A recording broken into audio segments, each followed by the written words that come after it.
Hey guys, I'm Chris. And I'm Mike. And welcome back to this week's final episode, 2024, No Limits, the Thriller Podcast. How you doing today, Mike? I'm great. I'm ready to recap the year it has been in podcast history, podcast lore, and the fandom. How great they've been this year, man. Talking to our patrons, multiple book club hangouts with them. What a fantastic year for the podcast. Yeah, it's gone by really fast. Yeah. I can't believe we got our first Don Bentley Mitch Rapp book. Unbelievable. And it hit. Yeah, and it hit. We might have covered the last. Why am I like his name? James Reese novel. James Reese. Yeah. Like who knows where that's gonna go? We don't know. 2024 was full of surprises. You know, it wasn't as stressful as 2020, but still crazy election year. We made it through. We hope we entertained you along the way. Entertained ourselves for sure. Yeah. Mike had a baby. I did not have a baby. Like that's something that normally happens in a given year for me. But hey, Mark and Giovanni count as a podcast baby, so congrats to them as well. There we go. I got to meet my first patron or, listener to the pod in person. In person, right? Yeah. Like meeting Kevin, going to see Jack Carr in person. Great time. Great. What a great time that was. We had fantastic. Multiple golf outings. We got to meet up. Yeah. With multiple, little snippet pods that we did. We didn't record an entire drinking session in my kitchen talking about we missed Jack an Carr. Opportunity there. Yeah, I know. We just riffed for 50 minutes in person. And, that's like the hidden tapes, that will never be released because they weren't recorded, right? We got some good family meetups, some quality time. You guys visited Virginia over here. That was a highlight of the year, meeting Teddy. Yeah, I met Teddy. He's a good little dude, man. Man, it was so great seeing all your kids, as always. I love hanging with them. They're so great, so well-mannered.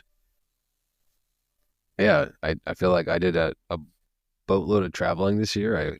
Dude, you were around Europe. I was gone. I did the calculation this year because Caroline was wanted me to figure it out. And I was gone for a total of 6 weeks out of my house this year. So almost 2 months. I can't imagine that. That's why, all for work, right? Yeah. All for work. And then when you add in an extra 2 weeks for vacation, it's like 2 months I was not in my house. So. But the people don't want to hear about us and our personal stories. They want to hear about the books. And so we're here today to talk lots of books. And Chris, I actually wanted to ask you, how many books, a little quiz show. I know you love the quiz shows. How many books do you think we read and covered on the podcast in 2024? Give me a ballpark. Ooh. I'm going to say 30. 30 is a pretty darn good guess. Including Targeted Beirut, our most recent episode, 29 books. Oh, wow. 29, including short stories, like all the Brad Thor short stories. Okay. Yeah. So pretty good there. Now, let me ask you, how many total episodes did we publish? Not all of them are double episodes. Right. We do a lot of one-parters here on Thriller Pod. Sometimes we do just a single pod. I'm going to say 45. Oh, 46. Oh, all right. 1 off.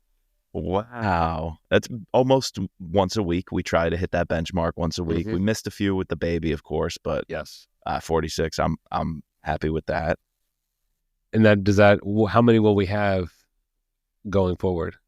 We have Targeted Beirut. Well, Targeted Beirut. I think I believe I counted that one, and then we had this one, so 47. 47. Okay. Yep. How many different authors did we read? So 29 books, and how many of them were different authors? That's a tough one. All right, let me think about it. All right, Jack Carr, Brad Thor, Andrews and Wilson. Does that count as 2? Oh, I forget how I counted it. Or is that one? Um, All right. I'll count it as one.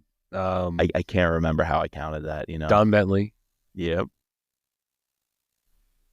TJ Newman. Yep. Daniel Silva, I.S. Berry. We did a Mark Greeny book. Yep. We did Fade this year, right? So Kyle. And we did a lot of revisited. Actually, I'm giving one away. Oh, yeah, we went back and we reread some Vince Flynn. Yeah. Yeah. Okay, I counted Andrews and Wilson as two separate authors. Okay, so that's 11. 11. Exactly. Dang. Oh, wow. This guy and his memory, that's why he's the doctor of the podcast, as you all know. Dr. Chris. Wow, 11 authors. Yeah, and you got them all. Did you say Daniel Silva? I did not. I said Kyle Mills. So maybe I didn't include Kyle Mills. I don't think Fade was this calendar year. Oh, was it not this calendar year? I didn't have it on my list, so I think we did that in 23. Okay. All right. So I got it right, but not the right authors. Yeah, we did that around the time when Code Red came out. Oh, okay. So that was the 23 book. Okay. Yeah. Okay. Yeah. So 11 authors, if you take Kyle off, add Daniel Silver. You had I.S. Berry, Mark Greany, Don Bentley, Vince Flynn. Oh, another one, Eric Bishop. Eric, I missed Ransom him. Daughter. Yeah. And Body Man Book 2, Breach of Trust. I know I got to speak to him about that book. Didn't we read, was that this year or was that last year? See, all these things are blending in, but the Syria one, Damascus Station. Oh, McCloskey's second book. And Moscow X. Moscow X. Right. Good question. I'm thinking 2023. I know that, by the way, speaking of what we're going to cover this pod, we're going to do a little reflection on 24, but also give you the reading list for 2025. I put the new McCloskey book on there, The Seventh Floor. I'm hearing great things about it. Yeah, that was late. 23. Late last year. Yeah. Was Moscow X? Yeah. And Damascus Station. Yeah. Could be also The Spy Who Came In From the Cold was our patron book club books. That was all 23. That was in December. Yeah. Because it's all before our 2023 year in review we did last year. So. Right. And that year, that had an eclectic group. Le Carre, McCloskey, It's all blending together. Yeah. Well, here's what we got for you in the 2024 recap. You got all the authors right. Let me just read out the books because I think it would be worthwhile to do a little top 5 here, maybe your top 5 favorites of the year. And I'm going to recap, I think, all across the podcast. So here's what we covered on Thriller Pod. But then, of course, we did most of the first half of Scot Harvath, that first half and middle section of the Scot Harvath books. And then we kept up with the rap books as they came out. So Capture or Kill, clearly, we're going to have to see if that makes it into our rankings. But we also covered on rap, I guess, while we're there, Pursuit of Honor, we revisited, and The Last Man to see how Capture or Kill fills in those gaps after Pursuit of Honor. Didn't we also do another one? Protect and Defend, because initially Don said that was his favorite book. That's right. Protect and Defend. That's it.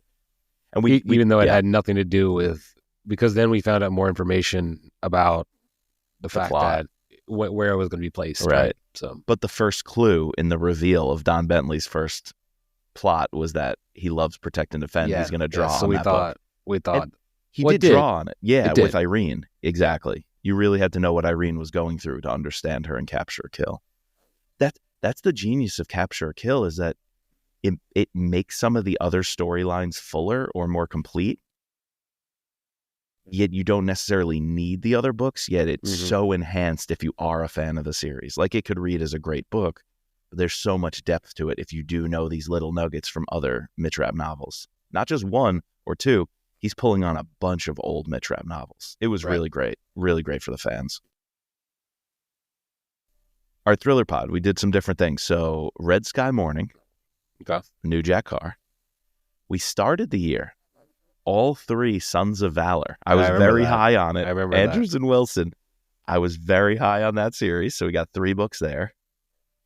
The Peacock and the Sparrow.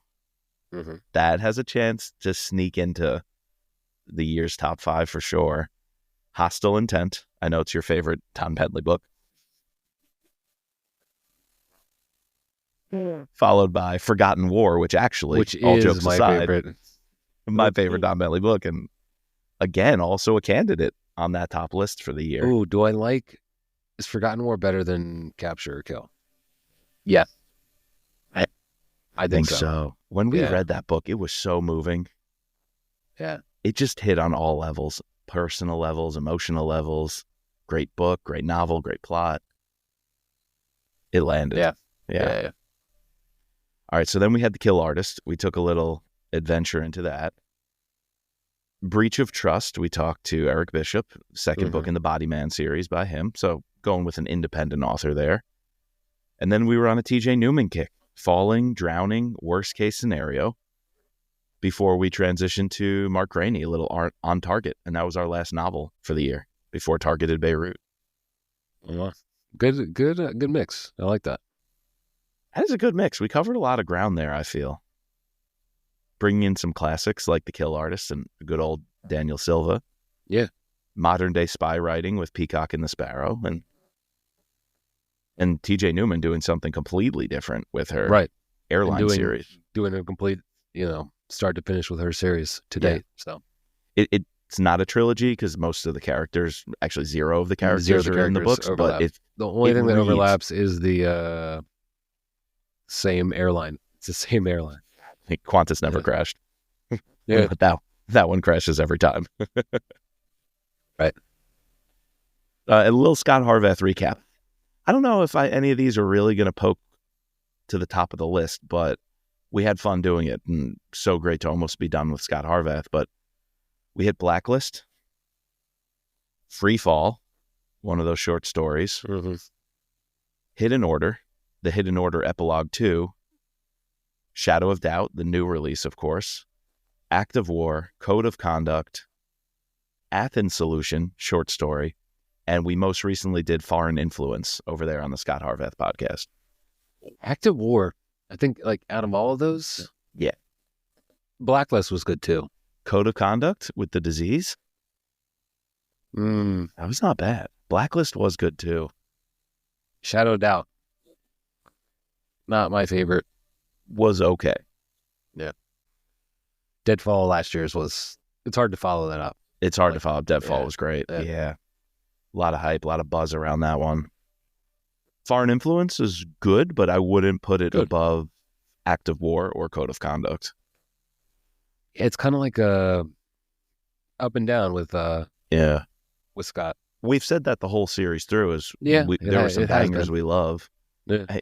It's crazy also. I keep coming back to, I think Lions of Lucerne is still my favorite of the series so far. Well, we haven't read, I think, my favorite book. True. So, and I haven't reread it, so it might not be my favorite book, when I put it in the context of everything. But I'm almost positive Spy Master is still my favorite. Spy Master / and Backlash. Yeah. Going on that vengeance and being in Russia in the cold, getting Sure. When we hit that though in the Scot Harvath podcast the next couple of months, the barometer for me is, does it take down? No, not does it take down, take down. Does it take down Lions of Lucerne? And that's where I'm like, what's your number 2 that we've covered so far? It's a good question. There's got to be one I'm missing. State of the Union. The Apostle. It really could be State of the Union or The Apostle. I would say State of the Union. Takedown's up there, but it's not like that top 3. It's more like that top 5 to 7 for me. Deadfall, Rising Tiger.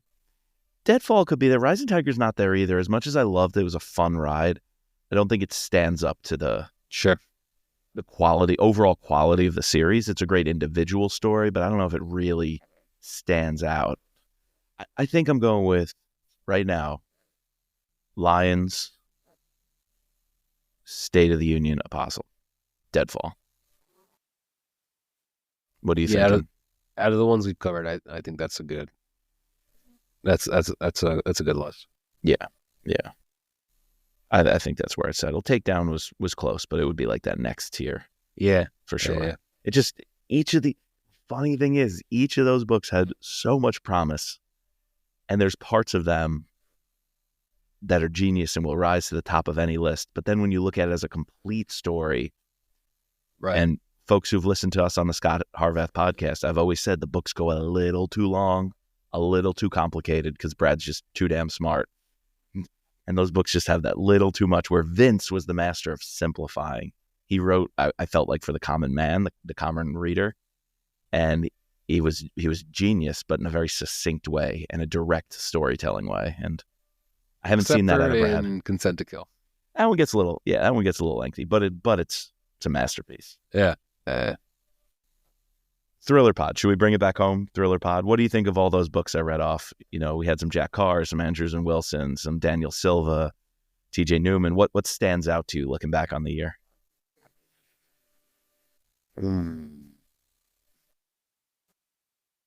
I really enjoyed Peacock and the Sparrow. Oh, yeah. Really enjoyed Sons of Valor 2. That's the best one of the three. That's the best one of the three. Yeah.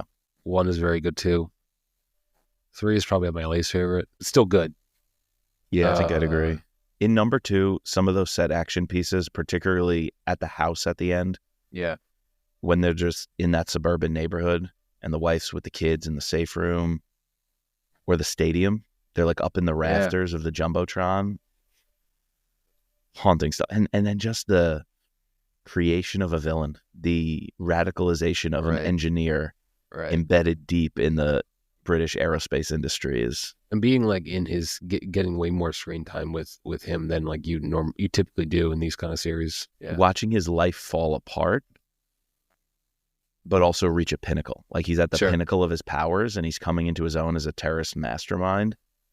But the strain it has on his wife and this morality that he's trying to hide and trying to push down because he's been radicalized and he's been given power.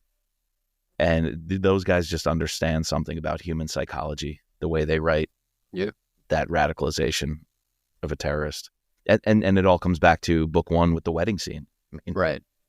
The way it ties in. Kicking it off. Yeah. The fact that I remember all that about that series, like, and we haven't covered it in 12 It just goes to show months. you how much it stuck with us. It lands. Yeah.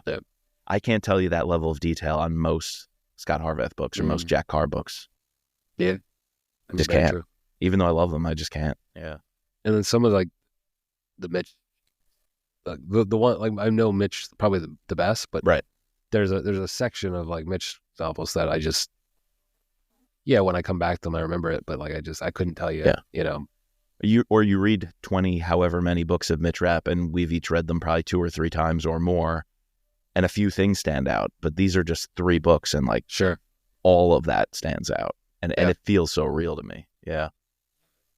Now, speaking of Mitch, you didn't say what we covered on the Mitch Rapp Pod, or did you? I think we did. It was Protect and Defend Revisited, Pursuit of Honor Revisited, Last Man, Capture or Kill. Capture Kill. Yeah, we'll start with that. You're right, Revisiting is fun on the Mitch Rapp podcast. Yeah, that was, I don't know why. I guess we wanted to do it because getting ready for Don to take over. But it's nice, and also we did those books in the very early stage of this podcast, and we were a different podcast back then. So different readers as well, I would say. Yeah. I read with a different eye. Yeah. Less trained eye, maybe. We tried to be way more structured about what our podcast was supposed to be, what we wanted to, spend. I spent like more time prepping for the pod than I did like on like actual recording. Like, and now like I spend more introspection about the pod, not so much like actually physically getting it down, because we now have this rhythm, so having a couple beats, a couple things, but really just having a conversation like is what I think has turned the pod into what we are today.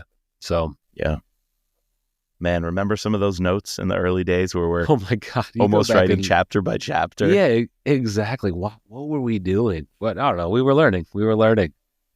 Talking about every little plot advancement and detail, jumping around. We broke some of the books up into like 3 or 4 like parts. 3 or 4 parts. Yeah. We were like, we can't have an hour and a half, like a 2.5 hour pod on like a third of the book. Yeah, exactly. when people read these books in like a couple of days and just toss them aside We're and going- move on. We're going longer than the audiobook version. Nobody wants to hear that, No, we've learned. except they do. Yeah, apparently they do. So out of the, we did all of TJ Newman stuff. Which was your favorite? That's a great question. And we talked about it when we covered those. I believe it stayed the same in my mind. I don't see anything changing, but I go Drowning first, Falling a pretty close second. And then I think Worst Case Scenario has grown on me since, just thinking about the fallout of nuclear radiation, these darn drones and whatever the hell's going on with them. I'm like, Worst Case Scenario bumps up a little bit. And I do remember the firefighter and the other woman and saving the kid in the car. So I think initially it was a little lower on Worst Case Scenario, but it's right up there with Falling. So Drowning first, Falling, and Worst Case Scenario, just neck and neck for that 2-3 spot. Yeah, it's the same for me. Drowning is definitely the top, and I think I would give a slight edge to Worst Case Scenario over Falling. Yeah, I think so too. Just looking back on like some of the, first book problems. Sure, but still very good. Highly recommend the book. Still great, enjoyable. Yeah. I'd agree. So, maybe something about writing that villain and having to have like the Kurdistan stuff in there, and the timing of how long the plane's in the air and how much communication the pilot can do. Yeah, although the crew stands out in Falling. Yeah, exactly. I remember Big Daddy. And, Big Daddy. Was it Joe? Auntie Joe? Or? Yeah, and Joe. Yeah. So, yeah, I think it's neck and neck with Worst Case, but Worst Case definitely, it grew on me more. For sure. And what about, this is a little bit of a Jack Carr podcast here. You all know that. And we actually had, I think, 4 episodes on Red Sky Morning, breaking it down, bringing Tyler on. Good book as well. Definitely Good did book. its job. I think it was a solid Jack Carr year. Not Agreed. I think I liked last year's better, which was that Only the Dead? Only the Dead. Yeah. You have to revisit them because for some people, we know the Jack Carr superfans out there, like everything sticks. I remember a couple of key events. I remember like the big themes of his growth in his relationships. I don't remember all the nitty gritty of some of the like fight scenes and things. So I feel like Only the Dead, if I revisited it, I'd be all about. I think there was that scene in the van when the van was rocking, like a couple of great ones. And in the water, of course, right, with the hatchet. Yeah. But if you look at very Red end. Sky Morning, the very end of Red Sky Morning, when he's in the tunnels on the islands, he crashes the like jet ski boat thing into the cover so the missile won't launch properly. He's got Alice in his ear. I forgot how James Bondy it was. Yeah, Dude, yeah. Alice launches the nukes, the counterattack. Like, she takes over basically the government's military apparatus single-handedly. Like, the Macau scenes were okay, but maybe not needed. But man, the ending of that book of just James self-sacrificing and then bringing it home with his conversation with Papa Hastings. Right. And then meeting up with his old, his buddy from Africa over in Malta who runs that bar. Just haunting scene of Katie coming to meet him. And are they going to live in secret? Is he really, does she really think he's dead? I think Jack did a really good job of setting up this pause, hiatus, whatever you want to call it, in terms of let's take a step back. I had this other interesting idea that readers want anyways. So Masterful. It's a good time to pause this portion of James's life and revisit it next year, whatever, He obviously wants to do these targeted series. Highly recommend. Love Targeted Beirut. Like, A lot of fun. I think that's got to go on my top 5 of the year. Really? Okay. Wow. Yeah. I started great. listening to it again. It's like, Yeah. the first bit, and then it gets in these couple chapters, and you're like, oh, like, am I really gonna like this? Yeah. I think that's when you texted me, like when you were like around like chapter, right after chapter 10 to like 25. I was done with the embassy bombing. we were established and already kind of set up in Beirut because that was fun, setting up the airport, meeting everybody. And then it just lingered. I was like, when are we going to get to the next thing? It's talking all about the policy and literally, but it's build up, right? It's building. Exactly. Yeah. For a nonfiction book, that the way Ray Porter reads it and the way that the text is laid out to be that engaging, that I wanted to go back and like revisit some of the chapters. It's got it. I think it's number 5 for me. Really? Okay. All right. That's powerful. I'm gonna have to give that one a think because I didn't consider it, but it could fight for that spot. One thing I was wondering when we were done recording, so many people have said, and I think I'd agree, that the book reads almost as if it's a novel. It's definitely more engaging in how you interact with the characters and how the plot proceeds than just a lot of dry nonfiction turns a lot of people off from reading it. But I would want to know, a lot of the dialogue and conversations, what leeway does a historian or a writer of a historical book like this, how much leeway do they have in putting words in people's mouths? Like, I would say like 80% of it is probably from letters or even some of the White House conversations. I'm sure there's notes and recordings and things. But how many of them are not? How many can an author ad-lib based on the research and just say like, the conversation would have sounded this way? Or like a soldier and his wife, talking before the deployment, are you making all that up? Or is that something referenced in letters that you can then kind of like play jazz and get away with actually making it sound like dialogue, even though it's just notes in a letter?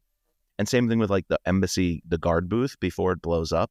We obviously don't know the exact words spoken between the guard giving the flower to the diplomat lady, but they have a whole conversation, and that conversation draws you in as if it's a novel. And right before the bomb goes off, you're kind of in a conversation with characters, but those words I don't think are like real history. But as long as you capture the essence of them. So I think any time where he literally gives a reference, so he'll say like, said in a letter to, in a letter home. Yeah. Or said, like whatever.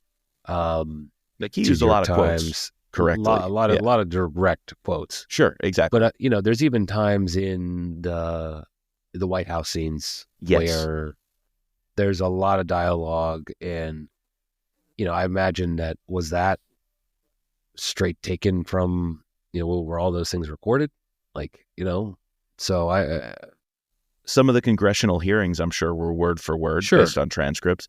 But like a couple of the cabinet meetings or Reagan just talking with advisors, how much of that is ad-libbed or it's a person that gives, like they talk to someone who's in the room and they give their recount. And so that gives you artistic licenses to try to recreate it, That's got to be a fine line, though. And that's what I would wonder about a historian writing this is, how do you walk that line and how do you capture the essence of the conversation, but you're actually putting words on paper as if they happened. Something I always wondered. Yeah. Great book, though. Top 5. What am I going to say as my 5th place? Ooh.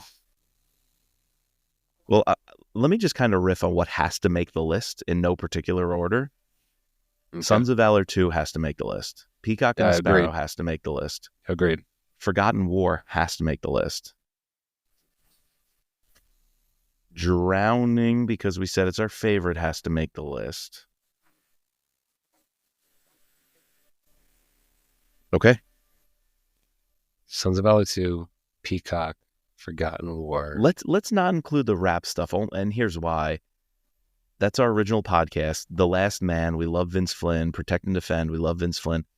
I want to stick to kind of the thriller pod books here. So Capture Kill would be eligible. Capture Kill's eligible, but not the Vince Flynn books. But not the Vince Flynn books. What do you think? Okay. That's fair.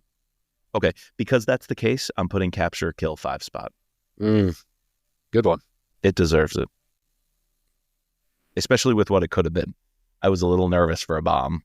New author, going back in time, old Mitch Rapp, old character, Stan Hurley again. I was like, this can be painful. And it was not. It was a delight. So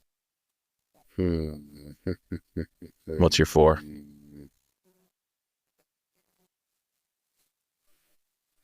I think I'm gonna go Peacock here.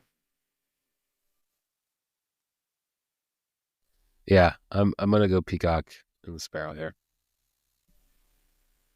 You know, it hit differently, and it was, you know, a new brand of espionage writing, a new take on this, you know, genre. Very slow burn at times. You know, reminded me a lot of like the Lake Ray novel we covered. But yeah, I just can't put Peacock above some of these other books. Very good. Yeah. I feel like any other year, you know, Peacock probably is sitting 2-1, but I like some of these other ones way better. All right. You know what I loved about it was we had to work for it. We did. Because I didn't like it. I read it and I was like, garbage, trash. And then talking to you, talking to the Patriots, talking to Alana, I was like, holy smokes, this was like, you got me. It was a rug pull. I felt like I was caught up in a spy's net. I was played. I was played just like the main character was. Yeah. And you told me about the angle of the drinking problem. I was like, that instantly puts this book on another plane for me. And then going back and having fun with it, trying to think about all that. Yeah, that was fun.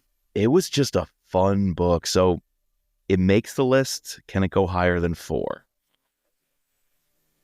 I may be joining you in that 4 spot, but man, I had fun reading Drowning also.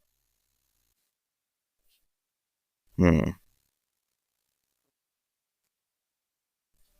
I'm saving it.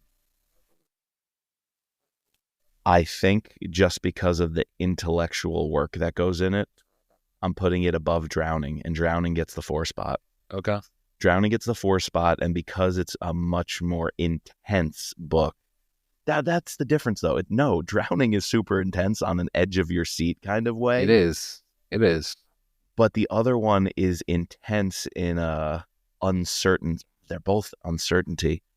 It's like the geopolitical suspense in the spy's game versus the clicking time bomb of being submerged in a fuselage underwater. What authors are great, man. Like, thriller novels just are fun that we're even talking about this. I think the global implications of Peacock and the Sparrow, how unique it is, I'm giving that the 3 spot, Drowning the 4 spot. Okay. Drowning's not even in my top 5. It's probably right there, number 6. Okay. You know, for me, Targeted Beirut just edged it out. Targeted would be my 6th spot. Yeah. So, but in 3, I had a great time reading Capture Kill. Whoa. Yeah.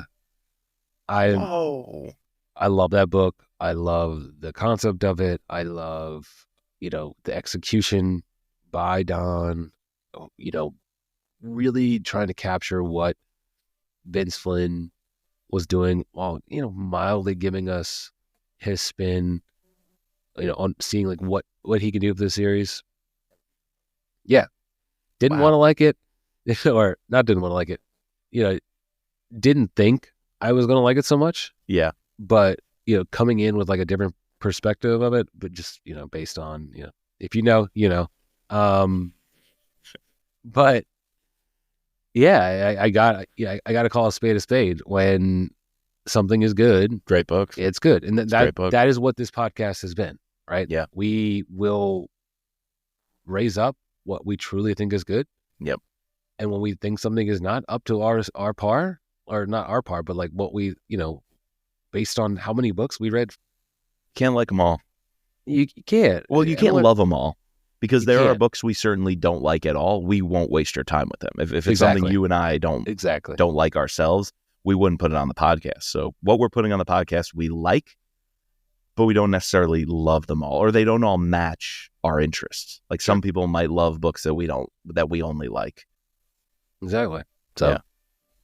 But if you're hearing it from us, if we're talking about it, it's a book worth your while, in our opinion. Yep. Doesn't make it our favorite, though. All right, now, so that's interesting, because I'm wondering if, based on that list, we have to have the same one, too. What order do we go in? Forgotten War, spot number 2. Ooh. Yeah. If I go back to it, it could possibly get the one spot. It's Okay. just we covered it so early in the year, it feels like, and so much has happened since. I remember it being great, but I would have to revisit it to really dig in and know how great. Well, like we have the same one or two. Okay. Sons of Valor 2. Yeah. I love that entire series. Definitely my favorite series of the year. My favorite thing we covered on the pod in 2024. I wasn't like excited about that either. I Like, had to kind of string you along. you had to string me along. I had to pull you in. Because, I've read some other Andrews and Wilson, and they're good. But it's like, really, we're going to do this? Like, can we read, because we had all these ideas about what we wanted to do. Right. It was the beginning. I think it was January, the start of the new year. Yeah. And I was like, we're doing it. Look, we're doing all three back to back to back. I know. You went out, you bought all of them on bought them Audible. on Audible. I was like, you gotta get into these. Yeah. So you're glad though that I made that push? 100%. Yeah. Because I would. I don't push that hard. I'm the one on the pod who usually is more critical. So if I'm pushing that hard for something, I know. I don't know why. Like you're the one who told me read Damascus Station because you read faster than me. So like you listen faster than me. So like typically, if we're not like covering it, you're inevitably going to end up reading it before I do. And they just been pumping out so much that I just have not had time to. I can't keep up. Yeah, really keep up with that. Same. But was very happy that you decided to do it. You had been singing from the heavens about this series, and it 100% justified because it's amazing. So, Forgotten War. I think you're right. It could have been number one. We both have 2 Don Bentley books on our top 5 book. That's impressive. Who would have thought? Wow. And some of the conversations we had might have indicated that is not going to be the case. And you know what? When you deserve it, you deserve it. Yeah, he deserves it, and those books deserve it. Yeah. But yeah, those I highly recommend anyone looking for a read, go pick those up. I think you can start with Forgotten War if you want to. Yeah, I think so. But don't start with Sons of Valor 2. Do yourself a favor, get the first book. Read it straight through. Yeah, and like I think it was Kevin or one of the patrons was telling us like that series does mesh with the Tier 1 series, but I understood your hesitancy of if we get into Tier 1, I think we have 9-10 books or something like that to read, and it almost made Sons of Valor easier to get into, knowing there was only at the time one, and the second one was coming out, and then the third one was coming out. It made it easier for me to get in because it was a newer, fresher series, and I knew it tangentially related to the other Andrews and Wilson verse and the Dempsey verse. But the fact that we didn't need the pressure of understanding all the Tier 1 and Dempsey books, I was like, oh, let's go have this fun ride with Sons of Valor. And it worked. It was accessible. Exactly. Very highly accessible. Yeah. And it was it was more modern, I would say, with drones and Afghanistan and everything. I think if you're like, it's one of those series where if you just want to be casual and only read those 3, perfect. But if you're a hardcore Andrews and Wilson stan and you haven't read those yet, I don't know why you haven't, but you're going to be even more enthralled with it because you are, locked in that universe. So the 2 or 3 Tier 1 books that I loved, great, but I wouldn't have pushed for it as hard as Sons of Valor. Those books are just on another level for me. So, and similarly with their Shepherd series, I recommended that in the beginning. I would say the first 2 were definitely better than the more recent one. But I pushed it so hard when I read Dark Intercept, and it was weird because I thought I'd be hesitant to the spiritual component of it in a thriller. And I think many people I recommended it to, like, I don't really know if that's my thing, a religious thriller. I'm like, yeah, but if you almost think of those spiritual demons, if you will, because that's who the villains are, if you think of them as character villains, and you kind of move away from like your own religious worldview and you just get into this is an expression of a villain, like a through and through thriller villain, you jive with it so easily, and any religiosity kind of falls away. You just enjoy it as a story. It's fantastic. We haven't covered those yet. No? Not even Dark Intercept? I think I did an interview with them You about did it. an interview with him about it, but we You and I never scorecarded we haven't them. talked about it yet. Ooh, because there's a new one coming out. Maybe we got to add that to the reading list here, because 2025 has a new Shepherd series. We're gonna get into the reading list. It is already building up quite quickly. Oh yeah. So why don't we leave the people with that, a little preview of what's coming in 2025 and a patron special. What if, Chris, we spend a few minutes at the end, patron-only video episode, covers, favorite covers of 2024, a little quick chat, or a little quick rant, I should say. Very good. Okay. What's coming? So I think we're going to kick off the year. We're finishing the year, Targeted Beirut. We just read that, had this one going out. Last pod of the year right here. Happy New Year, everybody. Pick it back up. We're going to get to Use of Force, and then we're going to get to Spy Master. Yep. Very excited about those two books. And then you have on here The Seventh Floor. I don't even know what that is. That's McCloskey's book. Oh, okay. So it came out a few months ago, I think October, and so we've been sitting on it. I think we just try to squeeze it in to make sure we get that done and keep it moving. Yeah, it's very exciting. Yeah. Then February, another two Brad Thor books, Backlash, Near Dark. And then we have February 4th, Dark Vector. I just got my copy today, my arc of Dark Vector from Ward Larson. Yeah. Our bud. Old friend of the pod. One of our first guests ever on the Mitch Rapp Podcast. Yeah. And this one is a partially David Slayton book. It's not formally in the series. It's a David Slayton plus, and I forget the other character. You can look in the arc on the cover. But it's being marketed not only as a David Slayton book, so it's not in the Assassin series per se, but he appears in it. So he definitely is. And Ward has a whole bunch of other books, mostly about planes and flight.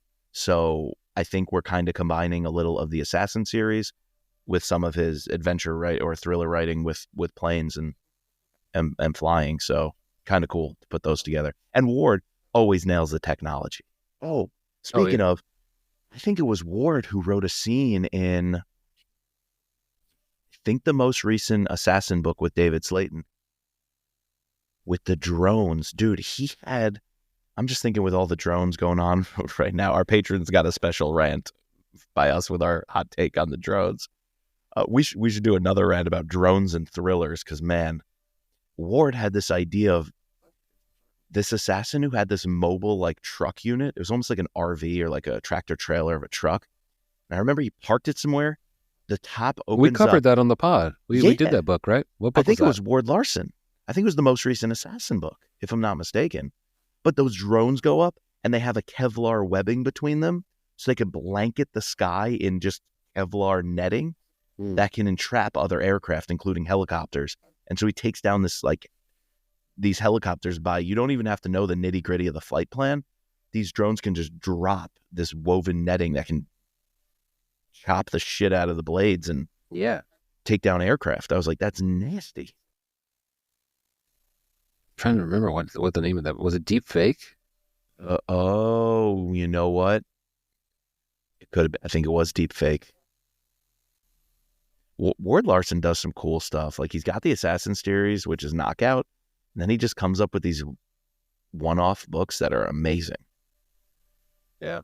I think it was Deep Fake. I think you're right. Yeah, nice correction there. Nice catch.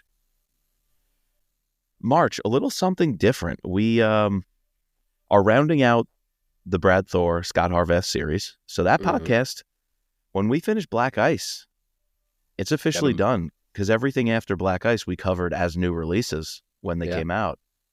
So once that's a wrap, I think we're going to do probably some summaries of the Scot Harvath series, some looking back, final ratings, final reflections. But then that's over, and we are going to be coming here on the Thriller Podcast with any new releases moving forward, the 2025 book and beyond for both Mitch Rapp and Scot Harvath. We'll be covering them here on the Thriller Podcast. So a complete wrap on Mitch Rapp and Scot Harvath.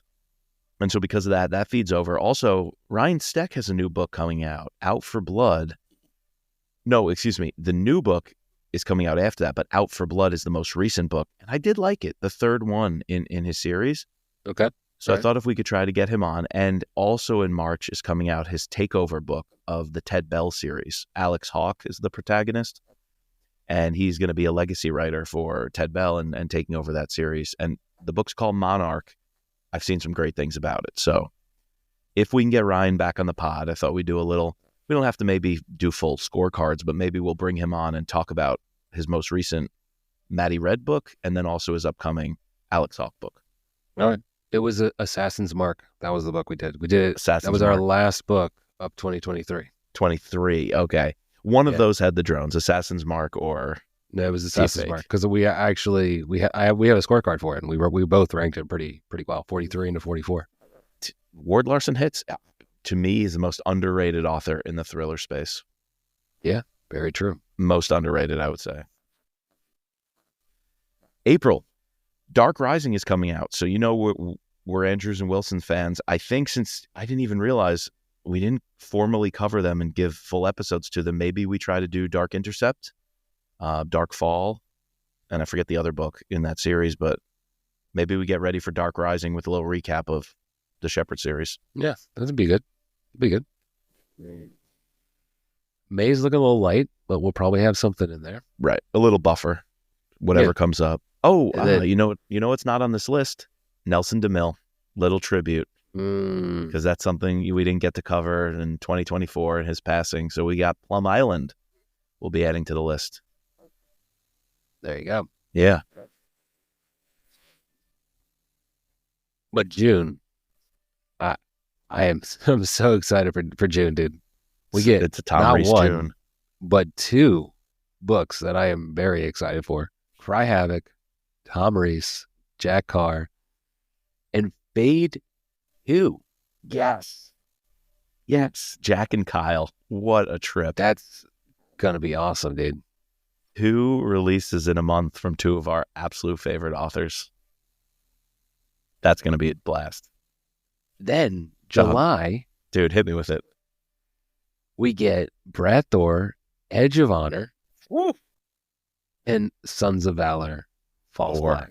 False Flag. Oh, what a title for a Sons of Valor book. What are we gonna do? Dude, I don't even remember where we left off. I know there was the downfall of the villain. There was the boat, Yeah. the drones in the boat. He was trying to escape. False Flag. Oh, we're going to have to, re-remember where we left off and where this might pick up. Where do you go next? Dude, super excited for June and July, dude. Dude, same with Edge of Honor. We're going to have to kind of go back to Shadow of Doubt and really remember, where Scott and Solvay are. Did they get married? They got married. They got married. Yeah. So this will be the first full married book for Scott. Wow. What a summer. June and July. Jack Carr, Kyle Mills, Brad Thor, Andrews and Wilson, all with new releases. The Very year after excited. that, we're going to fill in the gaps as we go. Hopefully have a little buffer of whatever we need to add in there. And we'll obviously, be adding yeah. book club books, book club Wrap books we'll be doing. 2024. Assume it's coming in September. And then September release is always our wrap, and we like to do a lot of lead up to the wrap book. So you'll be hearing from us. We'll finalize the rest of our reading list, beyond post summer 2025 as we get closer to that. yeah, maybe we get another TJ Newman book. Maybe we get another Chris Howdy book this year. We didn't get a Chris Howdy Right. book this past year, right? No, Chris Howdy, he's been a little silent too on the socials and things. So we'll Okay. have to see what happens there. And we're done with Scot Harvath, so we're going to have to talk if we want to commit fully to another series, kind of a once-a-month gig here on Thriller Pod. We're already 2 books deep into The Gray Man. I know. We'll see I if like we The keep Gray that Man. up. I like it too. Maybe that's the kind of thing where we, throw a Gray Man in every now and then, Yeah, slowly yeah. plod our way along. So Make sure we hit on a couple a year. Keep it moving. Mhm. Yeah. Love it. Good stuff. Another name I'm just going to throw out there. No promises in 2025, maybe 1 or 2. Brad Taylor. Oh yeah, I've wanted to get into some Brad Taylor. at least one Brad Taylor, dude. I think we're going to have to do that for sure. That'll be fun because Mitch Rapp and Scot Harvath, we both read. Like, I was very high on Mitch Rapp. You were very high on Scot Harvath. I knew Mitch Rapp in and out. You knew Scot Harvath in and out. we kind of each came with our own little background. I've never read all the Gray Man series. I've never read any Brad Taylor book. So we would both get to come at that unwittingly, unknowingly of what's coming. Just take readers with us on the ride. That'll be fun. No, that's great. Yeah, that'll be good. That's the long term. That's a long-term Thriller Pod plan. Yeah, long term.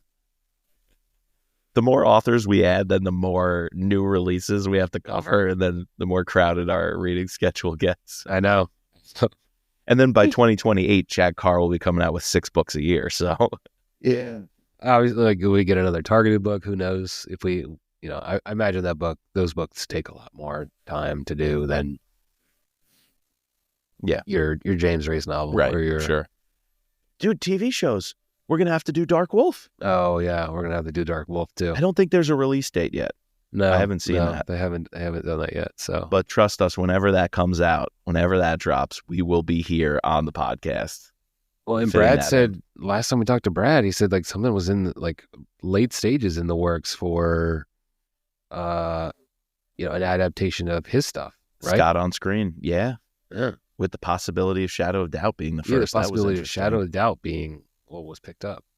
Haven't heard anything about that since he talked to us about it, but when that bombshell drops, look out. Yeah. Dude, what a year it was, and what a year 2025 will be. How about we ring in the new year and ring out the old with a good old limerick? Let's do it, man. The year was 2024, with authors that did not bore. Many new books with intriguing hooks, plenty of blood, guts, and gore. Boom, baby. There we go.